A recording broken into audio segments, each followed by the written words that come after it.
მოგესალმებით, მიუხედავად ცივი და წვიმიანი ამინდისა, ბათუმში გრძელდება პროევროპული საპროტესტო აქციები. დღეს 129 დღეა, აქ შეკრებილები არიან მოქალაქეები, აქტივისტები, სხვადასხვა საინიციატივო ჯგუფების წარმომადგენლები, პარტიების წარმომადგენლები. აქცია 7 საათზე დაიწყო და ბევრმა უკვე დატოვა აქ ტერიტორია, თუმცა აქციების მონაწილეების ნაწილი ჯერ კიდევ ადგილზე რჩება. წვიმიანი ამინდია ბათუმში და საკმაოდ ცივა.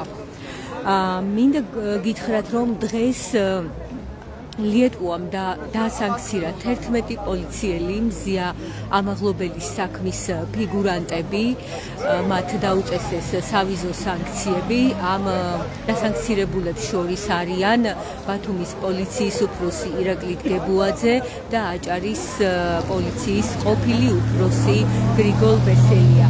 გრიგოლ ბესელიამ დაახლოებით 2 კვირის წინ დატოვა თანამდებობა, როგორც შინაგან საქმეთა სამინისტროს პრესსამსახურმა განმარტა, ის როტაციის წესით გადაიყვანეს, თუმცა ამ დრომდე არ ვიცით, სად დანიშნეს გრიგოლ ბესელია კონკრეტულად რა თანამდებობა დაიკავა მან.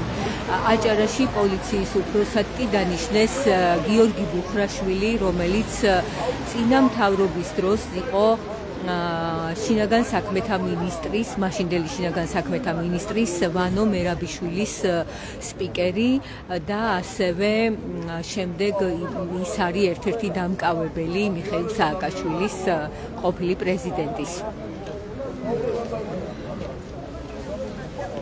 მინდა გითხრათ ისიც, რომ დღეს გავრცელდა ინფორმაცია იმის თაობაზე, რომ მედროშეს ბათუმის აქციების მთავარ მედროშეს საიმიგრაციო პატიმრობა გაუგრძელეს 60 დღემდე, 30 დღიანი ვადა გავიდა, რაც ის პატიმრობაში იმყოფება და დღეს გავიგეთ, რომ 60 დღემდე გაუგრძელეს მას ეს ვადა. როგორც იცით, თემურ ქათამაძე დააკავეს საპროტესტო აქციაზე ბათუმში, ის მუჰაჯირების შთამომავალია და საქართველოში მას მიმართული ჰქონდა შესაბამისი სამსახურებისთვის, რომ მიეღო მოქალაქეობა, თუმცა უარი უთხრეს, რაც გაასაჩივრა შემდეგ სასამართლოში. შემდეგ ის ითხოვდა ასევე ჰუმანიტარულ სტატუსს, რაზეც ასევე უარი მიიღო და ესეც გასაჩივრებული აქვს სასამართლოში, ვიდრე გადაწყვეტილება არ იქნება მიღებული.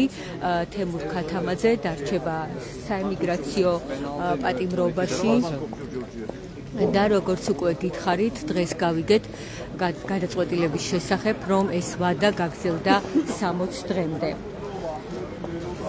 მინდა გითხრათ ასევე, რომ დღემდე ფულს აგროვებენ აქციაზე დაჯარიმებულები, აქციის მონაწილეები, რომლებიც ზებრაზე გადასვლა გადმოსვლის გამო დააჯარიმა პოლიციამ, 5,500 ლარი დააკისრა მათ სასამართლომ.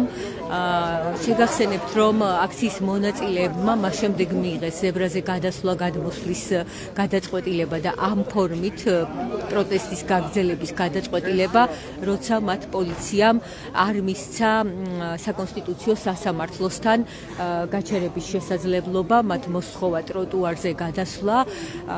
ამის შემდეგ აქციის მონაწილეები ზებრაზე გადადიოდნენ რამდენიმე წუთით. ღამის 7 საათის შემდეგ განახორციელეს მათ ეს აქტივობა. შესაბამისად, ხელი არ შეუშლიათ არც აქ მომუშავე პირებისთვის, როგორც საკონსტიტუციო სასამართლოში დასაქმებულებისთვის. შესაბამისად, მოპირდაპირე მხარეს აჭარის მთავრობის შენობა, არც მთავრობის შენობაში დასაქმებულებს შეშლიათ ხელი, რადგან სამუშაო საათები იყო უკვე ამოწურული და ეს ზებრაზე გადასვლა გადმოსვლის პროცესიც გაგრძელდა სულ რამდენიმე წუთით. მიუხედავად ამისა, აქციის მონაწილეები დააჯარიმეს და სასამართლომაც დააკმაყოფილა ეს მოთხოვნა. 5,000 ლარი დაეკისრა თითოეულ დაჯარიმებულს. ისინი აგროვებენ თანხას ამ ჯარიმების გადასახდელად. შეგახსენებთ, რომ ბათუმის საქალაქო სასამართლოში გრძელდება მზია ამაღლობელის ბათუმელებისა და ნეტგაზეთის დამფუძნებლის საქმის არსებითი განხილვა. საქმეს განიხილავს მოსამართლე ნინო სახელაშვილი და 14 აპრილს იყო მორიგი პროცესი, სადაც კიდევ 2 პოლიციელი დაკითხეს. მანამდე სხვადასხვა სხდომის დროს დაკითხეს რამდენიმე პოლიციელი, რომლებმაც ურთიერთსაწინააღმდეგო ჩვენებები მისცეს, ურთიერთსაწინააღმდეგო ინფორმაცია გააჟღერეს. მაგალითად, ერთ-ერთი პოლიციელი აცხადებდა, რომ მან მიიღო მზია ამაღლობელისთვის ბორკილების დადების გადაწყვეტილება, რამდენიმე საათით ეკეთა მზია ამაღლობელს ბორკილების შენობაში, სამმართველოს შენობაში. დაადასტურა მან ისიც, რომ არ გაუწევია წინააღმდეგობა მზია ამაღლობელს, მიუხედავად ამისა, მას დაადეს ბორკილები და ერთ-ერთი პოლიციელი აცხადებდა, რომ მან მიიღო ეს გადაწყვეტილება, კონკრეტულად კი თამარ კერესელიძე და მეორე პოლიციელიც ამბობდა იგივეს, გიორგი ბჟალავამაც თქვა, რომ მან მიიღო ეს გადაწყვეტილება. ასევე მათ სხვადასხვა სივრცე დაასახელეს, სადაც მზია ამაღლობელი შეყვანილი ყავდათ სამმართველოს შენობაში. მაგალითად, ერთ-ერთმა პოლიციელმა თქვა, რომ მზია შეიყვანეს პირველ სართულზე, მეორე პოლიციელის ინფორმაციით კი მზია მესამე სართულზე ყავდათ. ბევრი ურთიერთგამომრიცხავი ინფორმაცია გააჟღერეს პოლიციელებმა.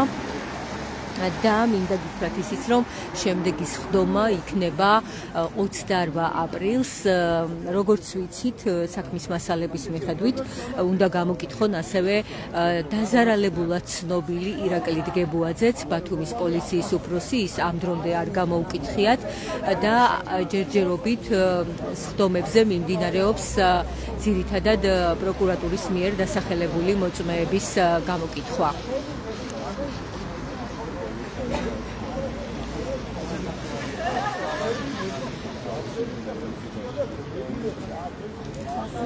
როგორც ხედავთ, აქციის მონაწილეების ნაწილი რჩება აქ, ნაწილმა უკვე დატოვა ტერიტორია. საკმაოდ ცივა დღეს ბათუმში, მიუხედავად ამისა, 7 საათზე ბევრი მოქალაქე მოვიდა აქ. და ისინი აცხადებენ, რომ მათი მოთხოვნები არის უცვლელი.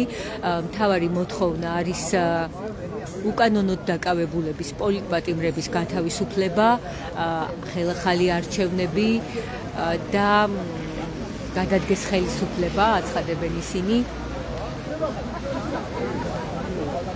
აი, როგორც ხედავთ, აქციების მონაწილეების ნაწილი რჩება ადგილზე, ნაწილმა კი, როგორც უკვე გითხარით, დატოვა ტერიტორია და ხვალ ისევ განახლდება აქ აქცია. მინდა გითხრათ ისიც, რომ დასანქცირებულებს შორის არიან ასევე საკონსტიტუციო სასამართლოს მოსამართლეები. აქ ეს ადგილი, როგორც პროტესტის ადგილი ბათუმის საკონსტიტუციო სასამართლოსთან, ბათუმის პროევროპული აქციების მონაწილეებმა აირჩიეს სწორედ მას შემდეგ, როცა საკონსტიტუციო სასამართლომ გამოაცხადა, რომ არ განიხილავდა პრეზიდენტის სარჩელს არჩევნების შედეგების ბათილაცნობასთან დაკავშირებით. საკონსტიტუციო სარჩელი შეიტანა პრეზიდენტმა იმის გამო, სალომე ზურაბიშვილმა იმის გამო, რომ დარღვეული იყო მთავარი მოთხოვნა, მთავარი პრინციპი, ფარულობა, რაც კონსტიტუციით უნდა იყოს გარანტირებული. საქმე ის არის, რომ ელექტრონული არჩევნები ჩატარდა საქართველოში, საპარლამენტო არჩევნები ჩატარდა ელექტრონულად და დამკვირვებლებმა გამოავლინეს ძალიან ბევრი შემთხვევა, როცა ბიულეტენმა გაჟონა და სხვებისთვის თვალსაჩინო გახდა თუ რა არჩევანი დააფიქსირა თითოეულმა ამორჩეველმა. როგორც ხედავთ, აქცია გრძელდება.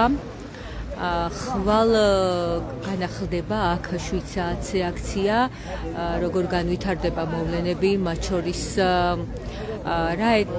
თანხის შეგროვების რა ეტაპზე არიან დაჯარიმებულები, რა თანხა შეაგროვეს და რა თანხა არის კიდევ საჭიროებისთვის, რომ მათ ანგარიშები არ დაუყადაღონ და შეძლონ ამ თანხის გადახდა. ამაზე წაიკითხეთ ბათუმელები ჯიზე. მე გემშვიდობებით დროებით. მადლობა, რომ გვიყურეთ.